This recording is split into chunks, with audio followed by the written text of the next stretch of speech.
नमस्कार। कहानियों के इस सफ़र में आप सबका बहुत स्वागत है। आज हम सुनेंगे कृष्णचंद्र जी की कहानी जामुन का पेड़। कहानी शुरू करने से पहले मेरा आप सबसे विनम्र निवेदन है, यदि मेरे द्वारा सुनाई गई कहानियाँ आप सबको पसंद आती हों तो कृपया मेरे चैनल को सब्सक्राइब करें और अपने मित्रों में भी साझा करें। तो चलिए शुरू करते हैं कहानी। रात को बड़े जोर का अंधड़ चला। सेक्रेटरिएट के लॉन में जामुन का एक पेड़ गिर गया। सुबह जब माली ने देखा तो उसे मालूम हुआ कि पेड़ के नीचे एक आदमी दबा पड़ा है। माली दौड़ा दौड़ा चपरासी के पास गया। चपरासी दौड़ा दौड़ा क्लर्क के पास गया। क्लर्क दौड़ा दौड़ा सुपरिटेंडेंट के पास गया। सुपरिटेंडेंट दौड़ा दौड़ा बाहर लॉन में आया। मिनटों में ही गिरे हुए पेड़ के नीचे दबे आदमी के इर्द गिर्द मजमा इकट्ठा हो गया। बेचारा जामुन का पेड़ कितना फलदार था। एक क्लर्क बोला, इसके जामुन कितने रसीले होते थे। दूसरा क्लर्क बोला, मैं फलों के मौसम में झोली भर के ले जाता था। मेरे बच्चे इसके जामुन कितनी खुशी से खाते थे। तीसरे क्लर्क का यह कहते हुए गला भर आया, मगर यह आदमी। माली ने पेड़ के नीचे दबे आदमी की तरफ इशारा किया। हाँ, यह आदमी। सुपरिटेंडेंट सोच में पड़ गया। पता नहीं जिंदा है कि मर गया। एक चपरासी ने पूछा। मर गया होगा। इतना भारी तना जिसकी पीठ पर गिरे वह बच कैसे सकता है। दूसरा चपरासी बोला, नहीं, मैं जिंदा हूं। दबे हुए आदमी ने बमुश्किल कराहते हुए कहा। जिंदा है? एक क्लर्क ने हैरत से कहा। पेड़ को हटाकर इसे निकाल लेना चाहिए। माली ने मशवरा दिया। मुश्किल मालूम होता है। एक काहिल और मोटा चपरासी बोला।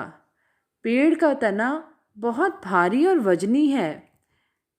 क्या मुश्किल है? माली बोला। अगर सुपरिटेंडेंट साहब हुक्म दें तो अभी 15-20 माली, चपरासी और क्लर्क जोर लगा के पेड़ के नीचे दबे आदमी को निकाल सकते हैं। माली ठीक कहता है। बहुत से क्लर्क एक साथ बोल पड़े। लगाओ जोर, हम तैयार हैं। एकदम बहुत से लोग पेड़ को काटने पर तैयार हो गए। ठहरो, सुपरिटेंडेंट बोला, मैं अंडर सेक्रेटरी से मशविरा कर लूं। सुपरिटेंडेंट अंडर सेक्रेटरी के पास गया। अंडर सेक्रेटरी डिप्टी सेक्रेटरी के पास गया। डिप्टी सेक्रेटरी जॉइंट सेक्रेटरी के पास गया। जॉइंट सेक्रेटरी चीफ सेक्रेटरी के पास गया। चीफ सेक्रेटरी ने जॉइंट सेक्रेटरी से कुछ कहा। जॉइंट सेक्रेटरी ने डिप्टी सेक्रेटरी से कुछ कहा। डिप्टी सेक्रेटरी ने अंडर सेक्रेटरी से कहा। फाइल चलती रही। इसी में आधा दिन गुजर गया। दोपहर को खाने पर दबे हुए आदमी के इर्द गिर्द बहुत भीड़ हो गई थी। लोग तरह तरह की बातें कर रहे थे। कुछ मनचले क्लर्कों ने मामले को अपने हाथ में लेना चाहा।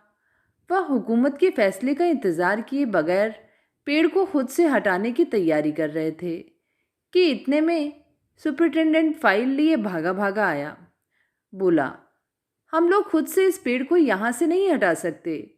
हम लोग वाणिज्य विभाग के कर्मचारी हैं और यह पेड़ का मामला है। पेड़ कृषि विभाग के तहत आता है। इसीलिए मैं इस फाइल को अर्जेंट मार्क करके कृषि विभाग को भेज रहा हूँ। वहाँ से जवाब आते ही इसको हटवा दिया जाएगा।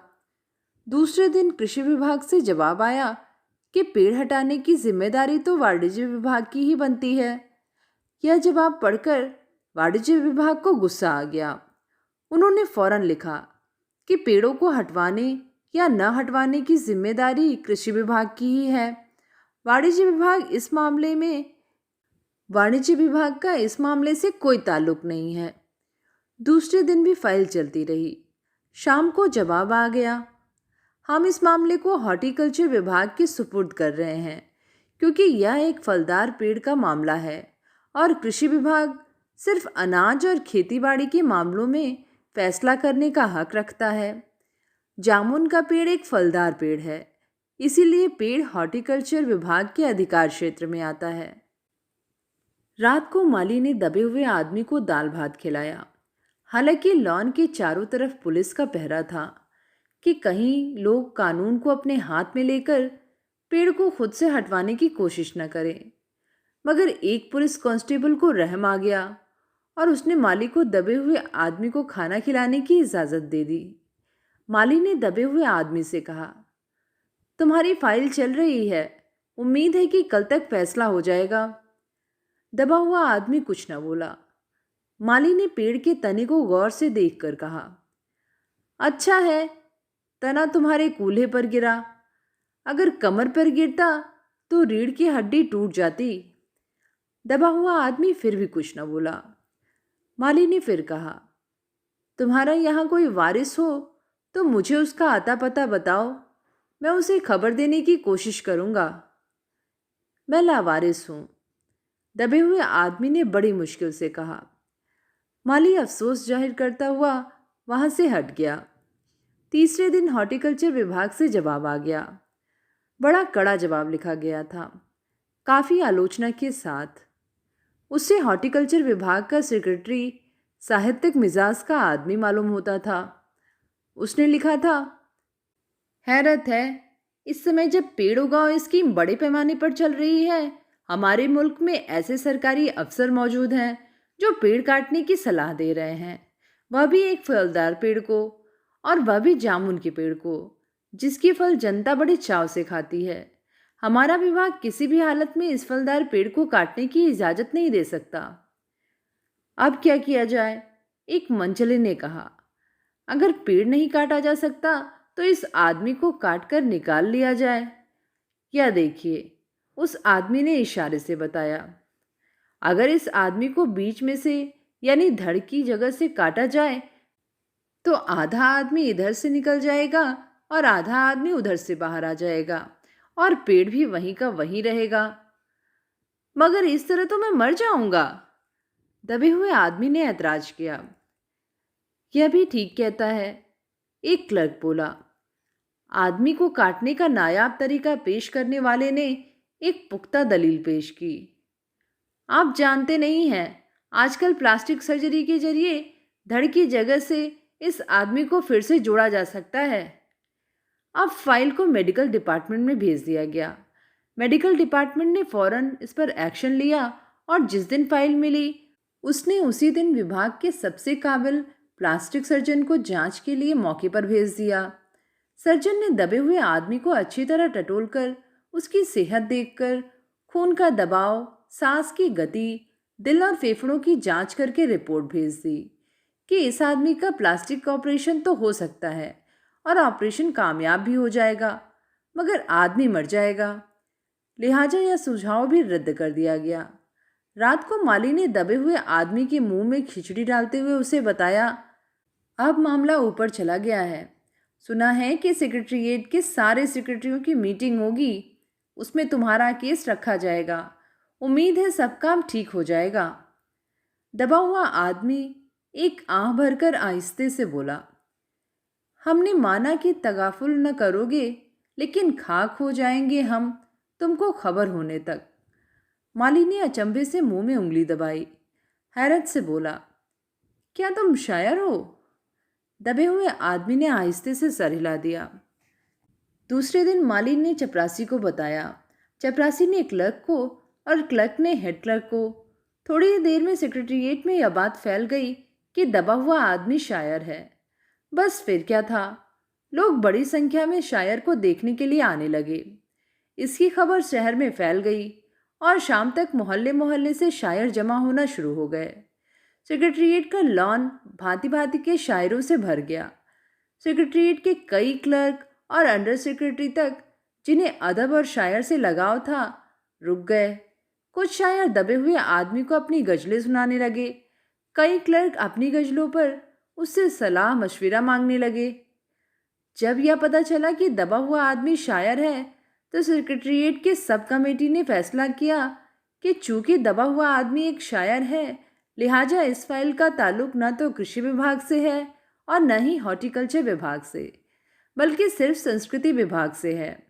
अब संस्कृति विभाग से गुजारिश की गई कि वह जल्द से जल्द इस मामले में फैसला करे और इस बदनसीब शायर को इस पेड़ के नीचे से रिहाई दिलवाई जाए।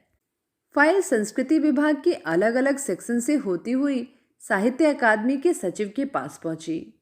बेचारा सचिव उसी वक्त अपनी गाड़ी में सवार होकर सेक्रेटेरिएट पहुंचा और दबे हुए आदमी से इंटरव्यू लेने लगा। तुम शायर हो? उसने पूछा। जी हाँ, दबे हुए आदमी ने जवाब दिया। क्या तखल्लुस रखते हो? अवश्य। अवश्य? सचिव जोर से चीखा। क्या तुम वही हो जिसका मजमुआ कलाम अश्क के फूल हाल ही में प्रकाशित हुआ है? दबे हुए शायर ने इस बात पर सिर हिलाया। क्या तुम हमारी अकादमी के मेंबर हो? सचिव ने पूछा। नहीं। हैरत है, सचिव जोर से चीखा। इतना बड़ा शायर, अवस के फूल का लेखक और हमारी अकादमी का मेंबर नहीं है। उफ, कैसी गलती हो गई हमसे। कितना बड़ा शायर और कैसे गुमनामी के अंधेरे में दबा पड़ा है। गुमनामी के अंधेरे में नहीं, बल्कि एक पेड़ के नीचे दबा हुआ। भगवान के लिए मुझे इस पेड़ के नीचे से निकालिए। अभी बंदोबस्त करता हूँ, सचिव फौरन बोला और फौरन जाकर उसने अपने विभाग में रिपोर्ट पेश की। दूसरे दिन सचिव भागा भागा शायर के पास आया और बोला, मुबारक हो, मिठाई खिलाओ। हमारी सरकारी अकादमी ने तुम्हें अपनी साहित्य समिति का सदस्य चुन लिया है। ये लो ऑर्डर की कॉपी। मगर मुझे इस पेड़ के नीचे से तो निकालो, दबे हुए आदमी ने कराह कर कहा। उसकी सांस बड़ी मुश्किल से चल रही थी और उसकी आंखों से मालूम होता था कि वह बहुत कष्ट में है। यह हम नहीं कर सकते, सचिव ने कहा। जो हम कर सकते थे वह हमने कर दिया। बल्कि हम तो यहाँ तक कर सकते हैं कि अगर तुम मर जाओ तो तुम्हारी बीवी को पेंशन दिला सकते हैं। अगर तुम आवेदन दो तो हम यह भी कर सकते हैं। मैं अभी जिंदा हूँ, शायर रुक रुक कर बोला। मुझे जिंदा रखो। मुसीबत यह है, सरकारी अकादमी का सचिव हाथ मलते हुए बोला, हमारा विभाग सिर्फ संस्कृति से ताल्लुक़ रखता है। आपके लिए हमने वन विभाग को लिख दिया है, अर्जेंट लिखा है। शाम को माली ने आकर दबे हुए आदमी को बताया कि कल वन विभाग के आदमी आकर इस पेड़ को काट देंगे और तुम्हारी जान बच जाएगी। माली बहुत खुश था। हालांकि दबे हुए आदमी की सेहत जवाब दे रही थी, मगर वह किसी न किसी तरह अपनी जिंदगी के लिए लड़े जा रहा था। कल तक, सुबह तक किसी न किसी तरह उसे जिंदा रहना है। दूसरे दिन जब वन विभाग के आदमी आरी कुल्हाड़ी लेकर पहुंचे तो उन्हें पेड़ काटने से रोक दिया गया। मालूम हुआ कि विदेश मंत्रालय से हुक्म आया है कि इस पेड़ को न काटा जाए। वजह यह थी कि इस पेड़ को 10 साल पहले पिटोनिया के प्रधानमंत्री ने सेक्रेटेरिएट के लॉन में लगाया था। अब यह पेड़ अगर काटा गया तो इस बात का पूरा अंदेशा था कि पिटोनिया सरकार से हमारे संबंध हमेशा के लिए बिगड़ जाएंगे। मगर एक आदमी की जान का सवाल है, एक क्लर्क गुस्से से चिल्लाया। दूसरी तरफ 2 हुकूमतों के ताल्लुकात का सवाल है। दूसरे क्लर्क ने पहले क्लर्क को समझाया, और यह भी तो समझ ही लो कि पिटोनिया सरकार हमारी सरकार को कितनी मदद देती है। क्या हम इनकी दोस्ती की खातिर एक आदमी की जिंदगी को कुर्बान नहीं कर सकते? शायर को मर जाना चाहिए? बिल्कुल, अंडर सेक्रेटरी ने सुपरिटेंडेंट को बताया। आज सुबह प्रधानमंत्री दौरे से वापस आ गए हैं। आज 10 बजे विदेश मंत्रालय इस पेड़ की फाइल उनके सामने पेश करेगा।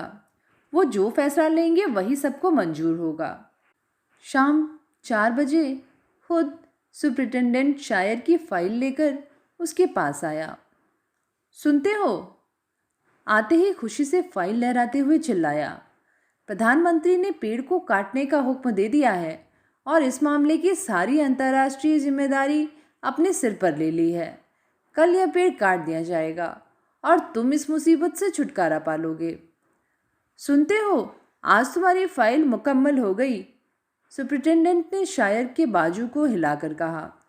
मगर शायर का हाथ सर्द था, आंखों की पुतलियां बेजान थीं और चींटियों की एक लंबी कतार उसके मुंह में जा रही थी।